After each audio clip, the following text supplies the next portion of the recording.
অন্তর্বর্তী সরকারের সময়ে জারি করা ১৩৩টি অধ্যাদেশ যাচাই বাছাই করতে ১৪ সদস্যের বিশেষ কমিটির বৈঠক চলছে জাতীয় সংসদ ভবনে।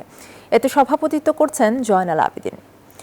কমিটির অন্য সদস্যরা হলেন Mirza Abbas, Salahuddin Ahmed, Nurul Islam Moni, Asaduzzaman, M Osman Faruk, A M Mahbub Uddin Khokon, Abdul Bari, Nowshad Jamir, Mujibur Rahman, Rafiqul Islam Khan ও জি এম নজরুল ইসলাম। বৈঠকে যোগ দেওয়ার আগে জামায়াতের নায়েবে আমির মুজিবুর রহমান বলেন, সংবিধান পরিপন্থী বা জনগণের স্বার্থের বিরুদ্ধে যায় সেসব অধ্যাদেশের বিষয়ে সুপারিশ করবে না জামায়াত। জুলাই যোদ্ধাদের দায়মুক্তি দেওয়া হবে। আর স্বরাষ্ট্রমন্ত্রী সালাউদ্দিন আহমেদ বলেন, 200-র বেশি সার্ভিস ও ফিচারে লেনদেনের সব বিকাশ অ্যাপে সম্ভব। সংবিধান ও সংস্কার বিষয়ে জন আকাঙ্ক্ষাকে অগ্রাধিকার দেবে বিএনপি।